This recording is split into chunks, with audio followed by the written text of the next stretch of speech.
Magandang araw sa inyong lahat. Tawagin niyo na lang po ako sa pangalang Alvin. 30 anyos na ngayon at isang IT supervisor sa gawing Pasay.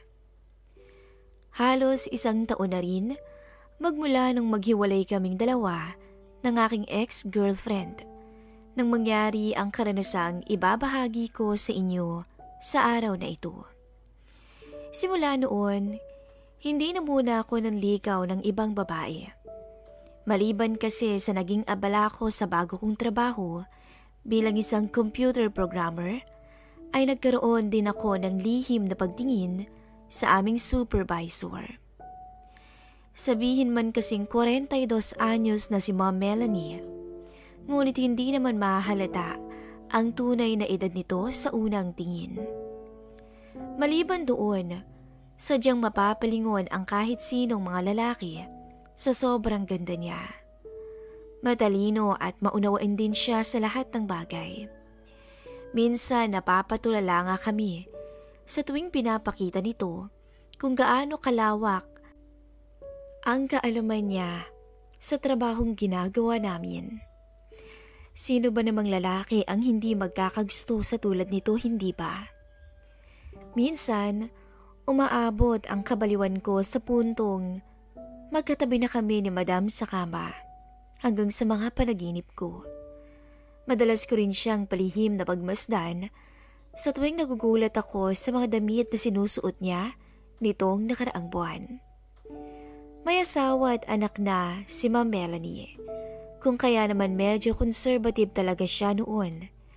Pero nabigla na lamang ako nang medyo nahilig ito kamakailan sa pagsusuot ng mga medyo maiksing palda, kung kaya't kadalasan ding lumilitaw ang mapuputi niyang legs. Nahihilig din siya na magdamit ng may mabababang neckline, kung kaya naman kapag napapayuko siya sa harapan ko ay halos mataranta din ako. Alam ko, mananatiling pangarap na lamang ang lahat. Pero nung minsang magkaroon kami ng celebration party dahil sa isang multi-million program na nagawa ng kumpanya, ay hindi ko inaasahang magiging daan pala yun para magkatotoo ang mga inaasam ko. Nang bumaba ako ng sasakyan, bumungad sa akin ang magandang babaeng nakatayo sa harapan ng opisina habang hawak ang mamahalin nitong puting bag. Nakatingin siya sa malayo, pero nang napansin niyang papalapit ako, unti-unti naman siyang bumaling sa akin. "Sorry Alvin, naabala pa tuloy kita," sabi ni Ma'am habang nakatingin sa pinanggalingan ko. Tanging isang simpleng ngiti lang ang isinagot ko bago tuluyang lumapit sa kinaroroonan niya. "Hindi naman ma'am, mabilis ko lang naman hong nakuha yung kotse niyo sa kasa. Dahil alam naman ng mga staff doon na ipapakuha niyang unit ngayong araw." Muntik na kasing mahagip ng bus ang kotseng minamaneho nito. Mabuti na lang dahil ilaw lamang sa bandang likuran ang tinamaan at hindi umabot sa mas malaking aksidente ang nangyari. Alam kong nakakahiya Alvin, pero pwede bang sulitin ko ang pabor na hiniling ko sa'yo ngayong araw? Anya. Hindi ko naman naiwasang huwag kabahan dahil ito ang unang beses na humingi siya ng pabor sa akin. "Pwede bang sabay na tayong pumunta ng party? Ayoko munang gamitin ang kotse ko at baka may natira pa kasing bad luck dyan." Lihim naman akong napangiti dahil swerte ko namang maituturing ang tinatawag nitong bad luck. Matapos kong pumayag sa harapan niya, ay sinabi kong ihahatid ko muna pabalik sa parking lot ang sasakyan niya para magamit namin ang sa akin. Nagpasalamat pa ito ng ilang beses. Habang sakay kaming dalawa ng sasakyan ko, lihim akong natutuwa sa tuwing nasisimoy ko ang mabangong perfume niya. Hindi pa man ako nakakainom, pero para na akong nalalasing sa magandang katabi ko. At mas lumala pa yun nang mag-umpisa na ang celebration party. Akala ko magagawa akong makapag-relax, pero hindi pala, dahil magkatabi pa rin kaming dalawa ni Madam ng kinauupuan at panay ang lapit ito sa akin habang bumabaha naman ang alak sa harapan naming magkakatrabaho. Tuloy lang sa pag-inom si Madam Melanie na para bang wala itong pakialam kung uuwi siyang lasing sa kanila. Wala siyang naging limitasyon hanggang lumalim na ang gabi. Mahalata na rin sa mga kilos at pananalita nito ang tama ng alak sa kanya. Siguro kaya nakisuyo siya sa akin kung pwedeng sabay kaming pumunta at umuwi dahil naiisip nitong ganito ang posibleng mangyari. At dahil tinanggap ko ang alok nito, ay nilimitahan ko ang pag-inom ko para ligtas na rin ang magiging biyahe naming dalawa mamaya. Ma'am, okay lang ho ba kayo? Kinakabahang tanong ko nang mapahilig ito sa aking balikat. Kulang na lang kumapit siya sa braso ko, huwag lamang itong mahulog sa kinauupuan niya. Umiling naman siya sabay abot ng boteng hinahawakan ko. Akin na lang to ah. Akmang pipigilan ko pa lamang siya, pero nagawa na nitong ubusin ang iniinom kong alak. Lihim tuloy akong natuwa, dahil para kaming magkasintahan na kulang na lang ay magyakapan sa lapit ng isa't isa. Salamat Albina. Anya habang namumungay na ang mga mata at nakakapit sa aking braso. Saglit mang natulala, pero nagawa ko pa rin siyang sagutin sa takot na baka mas lalo niya lamang akong kulitin. Sa tuwing tumatawid ito sa kabilang table para kausapin ang mga kaibigan niyang higher-ups, ay nakabantay naman ako sa likod nito. Baka kasi bigla na lamang siyang mawala ng balanse, lalo na't medyo naapektuhan na rin ang paglalakad nito. Hinayaan ko namang mag-enjoy siya hanggang sa matapos ang party. Kahit papaano ay nabusog naman ako ng mga pagkain at pulutan dahil doon ko na lamang ibinaling ang atensyon ko. Sabihin mang may konting tama rin ako ng alak, pero hindi naman yon katulad nilang wala na sa sarili at nakatulog na sa mesa dahil sa dami ng mga nainom. Malapit na ho tayo ma'am. Sabi ko habang inaalalayan na ito ngayon papunta sa parking lot. Hindi naman siya sumagot sa akin. Bagkus, hinayaan niya lang akong tulungan siyang makaupo. Panay pa nga ang yapos niya sa braso ko habang umingiti sa tuwing humaharap ako sa kanya. Kakaiba palang malasing si Madam dahil lumalabas ang kakulitan niya, pero in good way naman dahil mas lalo siyang nagiging sweet at malambing. Nagmukha na nga akong bodyguard niya sa party kanina eh. Habang nasa biyahe kaming dalawa, ay panay ang sulyap ko sa kanya. Parang di kasi ito mapakali habang nakaupo. Ilang beses pa nitong sinabing naiinitan daw siya. Gusto ko manggawa ng paraan, pero hanggang doon na lang talaga ang lamig ng aircon ng sasakyan ko. Ma'am, may problema ba? Sinamantala ko ang red light para malaman kung bakit parang hindi mapakali si ma'am, pero hindi siya sumagot sa akin. Gusto niyo bang dumaan muna tayo ng coffee shop para kahit papano mawala yung tama ng alak? Suwestyon ko sa kanya, pero bumuntong hininga na lamang to habang hinihilot ang kanyang sentido. Ikaw ang gusto ko, hindi kape. Pwede ba yon? Nakangiti nitong sambit. Sa tono pa lang ng boses nito, alam kong may kahulugan na ang sinabi niyang biro sa akin. Sige ho, ako na. Ako nang bahala sa kape nating dalawa. Sabi ko pa tsaka nagkunwaring natatawa, kahit wala namang nakakatawa sa takbo ng usapan. Akala ko hihinto na siya. Pero mas lalo niya akong kinulit, kaya halos mawala na ako sa focus sa pagmamaneho. Ayaw mo ba talaga, Alvin?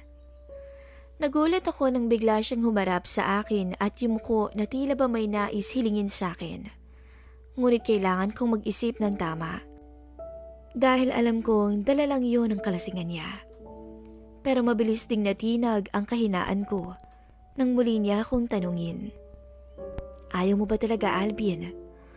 Once in a lifetime offer lang to. Hindi na mauulit.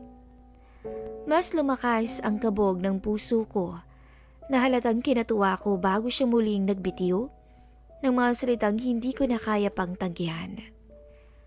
Alam ko namang matagal ka nang may gusto sa akin, Alvin. Hindi pa ako naniwala nung umpisa dahil nga malayong agwat ang edad nating dalawa. Pero hindi naman ako manhid. Hindi ba natutuwa ka rin sa mga sinusuot kong damit lately? Alam mo ba kung para kanino yun? Anya na may halong lambing. Nang marinig yun, ay tuluyan akong nawala sa sarili at naisip ko bigla na itabi ang minamaneho kong sasakyan sa bandang may kadiliman dahil walang tint ang kotse ko. Naupo ako sa tabi ni Madam at para bang wala naman siyang pakialam na matagalan ang biyahe naming dalawa pa uwi. Ikaw lang ang pagsasabihan ko nito, Alvin, dahil napalapit na ako sa iyo. Walang ibang nakakaalam nito kung hindi ang management. Ayoko kasing maging malungkot ang susunod mga araw ko sa opisina. Bigla akong nanlamig sa mga sinabi niya. Hindi pa man ako nakakasagot sa kanya, pero nagpatuloy na ito sa pagkukwento. Magmamigrate na kami ng pamilya ko sa Canada next week. Sinusulit ko na lang ang ilang araw sa opisina para hindi naman sumama ang loob niyo kung bigla akong mawawala na parang bula. Kaya ba gusto mong bigyan ako ng remembrance, ma'am? Diretsahan kong tanong. Hindi ko na inalis ang tingin ko sa kanya dahil talagang nagulat ako sa balitang sinabi nito. Ilang saglit siyang natahimik. Ang dating mapanukso at mapaglarong ngiti ni ma'am ay napalitan ng kakaibang kislap sa kanyang mga mata. Umiling siya sa harapan ko, dahilan para magtaka ko. Kung hindi remembrance ang gusto nitong ibigay sa akin ngayong gabi, ano? Hindi ba pwedeng ako ang humihingi ng remembrance galing sa'yo, Alvin? Anya tsaka unti-unting lumapit. Biglang lumakas ang paghinga ko. Ganon din naman si Ma'am Melanie na alam kong humihiling ng positibong sagot sa tanong niya. Asawa ko na kasi ang nagdesisyon na mas magiging maganda ang buhay namin doon. Lalo na ng anak namin, kung kaya naman kahit labag sa kalooban ko, ay pumayag na rin ako. Dagdag pa nito. Alam kong marami pa siyang gustong sabihin sa akin, pero hindi ko na siya pinatapos dahil mabilis at malambing ko siyang sinuyo sa labi na matagal ko ring pinangarap magmula noon. Hindi din naman ako papayag na umalis kayong malungkot, ma'am. Sabi ko nang maghiwalay kaming dalawa ng bahagya. Tumango naman siya tsaka puno ng lambing na ipinulupot ang mga kamay sa aking batok. Ngayong gabi, huwag mong isipin na malayong agwat ng edad nating dalawa. Ituring mo akong asawa mo, okay? Yun ang sinabi niya na pinanghawakan ko para tuluyang isantabi ang estado at hiyang pumipigil sa akin. Ang mga halik at haplos ko sa kanya na unti-unting bumababa ay tila naging dahilan para lalong sumiklab ang apoy sa pagitan naming dalawa. Nang mga oras na yun, ay hindi ko na pinalampas ang pagkakataon. Halos mapakapit na lang siya sa seat cover sa gigil ko sa kanya. Walang ibang bukambibig si Madam, kung hindi ang pangalan ko habang nakatingala sa bubong ng kotse ko. Hanggang sa tuluyang umuga ang kotse sa hindi maawat na sandali namin ng boss ko. Tuluyang pumagitan ako sa babaeng matagal ko nang pinangarap at sinulit ko ang pagkakataong yun. Sabihin man kasing nagawa kong makasama ng isang gabi ang babaeng matagal ko nang inaasam, ay alam kong ito naman ang una at huling beses na may mamamagitan sa aming dalawa.